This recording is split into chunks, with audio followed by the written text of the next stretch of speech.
Councillor Down would move that the Council write to state and federal health ministers and their shadow counterparts requesting that in the interest of our community all steps must be pursued to ensure all vaccines, both present and future, are tested to ensure they are free from contaminants and safe for human vaccination. A seconder, Councillor Grundy. Thank you, Ross. I'd like to speak to it, please. Wish to acknowledge receiving the correspondence from Camilla Blanco of Port Hedland Council, where he summarised their position regarding their hope to see the best outcome for all Australians. Their motion cites the work by the Canadian molecular virologist Dr. David Spiker, who analysed Australian vials of COVID vaccines. It goes on to call for the immediate suspension of various COVID-19 vaccines, pending a thorough investigation into Dr. Spicer's discovery of excess levels of synthetic DNA contamination in these products by up to 145 times allegedly. I note the same correspondence suggests denials of these findings by the TGA.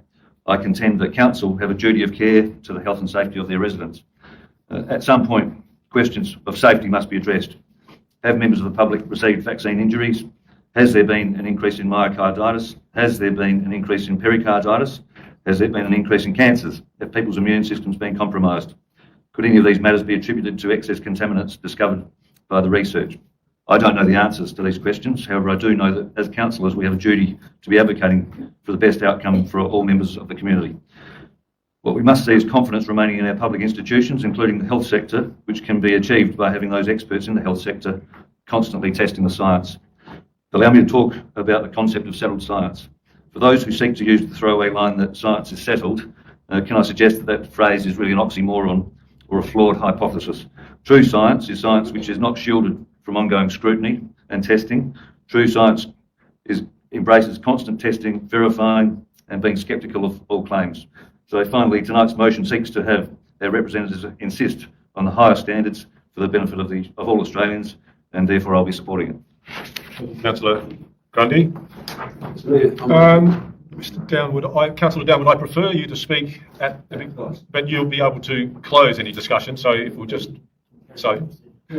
Councillor James. Thank you, Mayor. Just in regard, I don't think this is the first time vaccine issues have come before Council in my time on Council, and I've argued strongly against any action by Council on these fronts. I don't believe it's the purview of Council to be involved in matters of public health. I think our responsibilities reside around Council duties and Council tasks, so I won't be supporting the motion, regardless of my position on vaccines or Councillor Grundy's eloquent arguments here or there. I don't believe this is an effective use of Council's time and or an effective use of Council's resources. Thank you, Councillor Dennis. Councillor Ross. I was just going to go. Councillor Ross. Can we go to meeting procedure just to discuss it further? Because I've just got more questions. That's more than what I'd like to say. No, I don't think so. Ask for a seconder to go out of council procedure. Councillor Maguire. All those in favour? 1, 2. Those against? Councillor Ross, do you wish to address the motion? I was going to ask questions in regards to what, from your position as Mayor, what has been the discussion with the LCLGA, or within the LCLGA, and with other mayors you've had discussions with in recent times? Has this been brought up? My concern is that what clout will Naracoorte Lucindale Council have in regards to a letter going, in regards to this isn't necessarily our core business doing this. Okay, I acknowledge there's comments in there about vaccinations and how it's in our policy and things like that, but that's a framework that's used to try to encompass various things that regional councils may have, and it's a framework that's used where council may be employing staff to do vaccinations, but more in the outback regions where they don't necessarily have the health people up there. So while there's reference to that in there, I don't see that that's a main part of our business. While I acknowledge the anxiety of what's happened with COVID and vaccinations and people that have had illnesses that may have come from it, I just don't quite understand what clout we are going to have as Naracoorte Lucindale Council, given that when they drill down into it and see that only 0.3% of our population of 8,000 have signed their name to that petition, and you look at how we are in the scheme of things, are they going to look at us and acknowledge what we're saying? So, how many other councils have put their hand up to do this? This was first come to light back in November.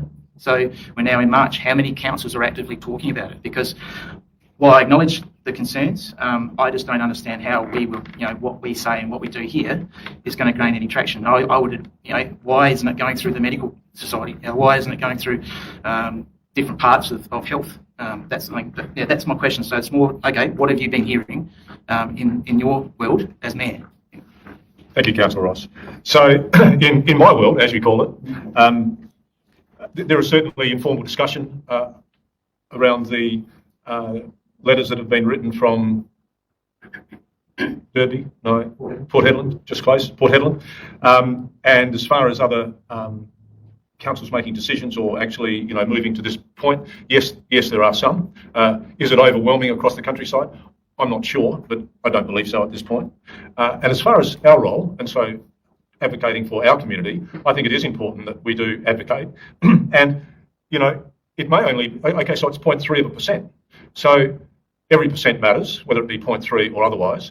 And I am more than happy to advocate for the community in regard to this particular issue. And the cost to council to actually write a letter to the federal and state ministers and their shadows comes at a very low cost.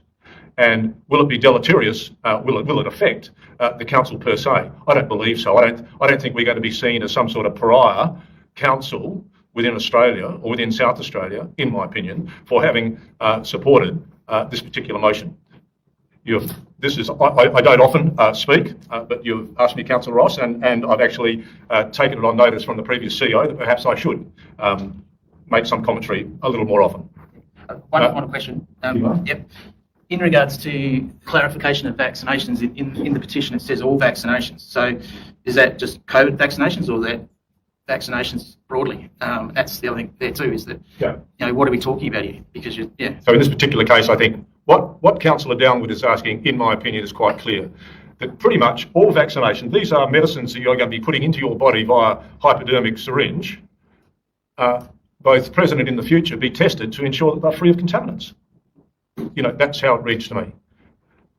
Councillor Goodman. Yeah, I agree with the sentiments of Councillor Dennis, and I haven't been elected with any knowledge or background in medicine or health. I have spoken to my GP, who relies on the knowledge of the virologists, who have said that they support the TGA in what is administered to the community. And it's my understanding, I agree with Councillor Grundy about what science is. I don't think my understanding is that the report that is being relied on here has not been peer reviewed, and so until that is done, there's still work to be done before we go down this path. But having said that, I think that everybody should speak to their own healthcare professionals about what is best for their individual needs, and I also encourage individually people to do what is being suggested here, but I don't think it's the role of council. Thank you, Councillor Maguire. Thank you, Mayor. Whether we're representing a minority or a majority, we are here to represent everybody in the community. I don't think this has a budget implication, as you said, Mayor. So I think there's a lot more people than the 0.3% that are afraid to speak up or come here today. Personally, I think if you have been vaccinated, you tend to want to put your head in the sand, which is myself, because you really don't want to hear about it and you don't really want to see results. That's a personal opinion.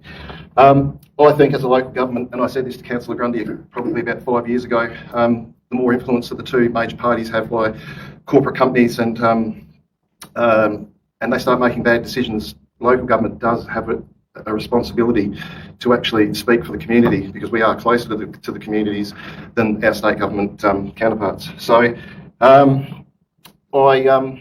encourage local government to speak outside of what's seen as our role: roads, rubbish, and roads. That's the one. So I think by moving this motion, it might be a toothless tiger, and I'm sure it will be, but it can also be an infectious one that perhaps encourages other councils to do the same. So yeah, I will be supporting the motion. Thank you, Councillor Maguire. Councillor Ireland. First of all, I am unsure of the Naracoorte Lucindale Council having or their role or having impact on any health services. I mean, that's outside of our control entirely. I think the cost to council, as you've touched on earlier, it would be quite minimal to write some letters, and whether other councils are acting and talking about this has nothing to do with this council. I think support and advocacy for ratepayers and the community on these grounds is very strong, and I'll be voting for the motion. Thank you, Councillor Ireland. Councillor Turner. Thank you, Mayor. I'd also like to speak for the motion. First, I'd like to congratulate Port Hedland Council on the work that they did in bringing this to the foreground. I'd like to thank the 30 plus people from the community that are sitting in the gallery that you can't see, and I'm sure that every one of those people, it's like 6 degrees of separation, would know someone close enough to them that may have been affected by the possible side effects from the vaccines. I want to give you a bit of a lived experience. I had to manage a business during COVID with both people who were wanting to be vaccinated and people who were wanting to not be vaccinated. And the way I managed it was to find some common ground. So I asked the people that were strongly in favour of vaccinations, why do you want to be vaccinated? And their answer was, well, I want to protect myself, my family, and the whole community. I did a bit of research and I asked the people who didn't want to be vaccinated, and I said, why do you not want to be vaccinated? And they said, we have a distrust in the science, and I want to protect myself, my family, and I want to protect the community because I think this is dangerous. The common ground was that there's two sides of the coin. It's a very divisive issue, but both sides of that coin have the same desire, which is to protect society. And to the point of Councillor Ross saying that this is a fairly benign motion, it probably doesn't do a lot, but I wonder if a bricklayer picks up one brick at a time, putting it on top, realises that eventually they're going to build a wall out of that brick. This is just one brick in that wall, and if other councillors get behind this and say, look, we want more accountability from our ministers who we elect to ensure that what is administered to us from our health medicines currently and into the future is safe, then I think that's a message that we should be strongly sending to them. So for those people considering not voting for this motion, I just want to share a thought with you. I think we've reached an inflection point or a crossroad where we've lost trust. It's demonstrated by the number of people in this room. It's demonstrated by the Port Hedland Council. You talk to people who've lived through COVID in Victoria. They've been locked out of school. They found other forms of media. No one's watching the ABC, listening to ABC, watching Channel 9 News. There's a whole lot of sites that popped up as an alternate to Facebook and YouTube. People get their information from a different source today. And the people of tomorrow, those that want to see society vaccinated to keep society safe and believe that we need herd immunity, so we need more people, in fact everyone vaccinated if possible. If those people believe that, then realise this, that the generation that's coming through that missed 2 years of school or has been locked down and has found other sources of information, the trust is lost. They have lost trust in government, they've lost trust in the health system, they've lost trust possibly in some cases to their GP. This is a way to begin to restore trust. So those that are pro-vaccination and would like to see society vaccinated need to be supporting the fact that for the future generations that you want to see vaccinated, your kids, your grandkids or their friends, you need to ensure that the people of tomorrow are going to trust the science. And I think that's why I strongly support this, because we do need to put pressure. We are one brick, but collectively as councils around Australia, we can build a wall, and that wall has to be listened to and seen. So that's my thesis around why I support the motion. And thank you for bringing it, Councillor Downward.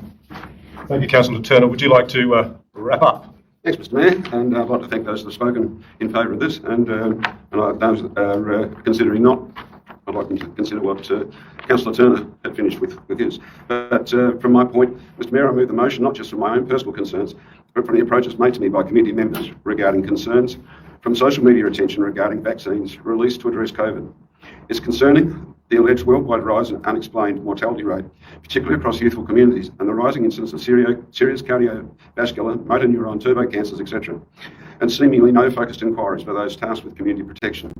It has been said that the percentage rise against historic mortality rates would equate to a catastrophic jumbo jet accident weekly. Pretty sure that would give rise to some fairly serious investigation. There's only been one thing that has occurred worldwide in recent years which has impacted on our community. Initially, any negative response from members of the medical fraternity, including a number of eminent virologists, were met from bureaucratic senior government ministers with enforced legal action and threats of disbarment. I congratulate the Port Hedland Council for their courage and initiative, and those councils that have chosen to support them, along with more to follow. We are often told local government is that which is closest to the people, and as such, it's incumbent on us to raise those concerns with the tiers of government above us. I would also add that there have been at least 6 independent studies of the COVID vaccines, all showing up to 145 times the allowable limit of contaminants. These studies have occurred in Canada, Germany, United States and France. While the TGA has refuted these studies, they have created more concerns than answers, as their released findings allegedly cannot be cross-checked due to heavy redaction of the results. Sadly, due to the entire process, trust in our medical system has been seriously eroded. To begin to restore faith, an open, independent investigation which excludes any laboratories or individual with demonstrable links to Big Pharma. And even the TGA has received $45 million from Pfizer since 2019 for research grants. This investigation must be undertaken.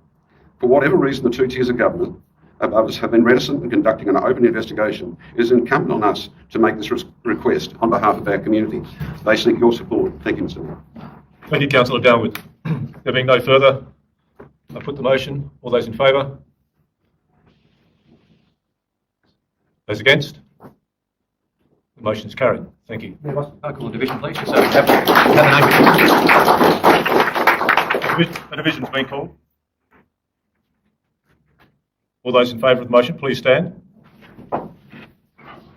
Councillor Maguire, Turner, Grundy, Downward, Ireland and Rayner. Those against the motion, you may remain seated. Councillors Dennis, Ross and Goodman. Councillor Crossley's an apology. Motion's carried. Thank you.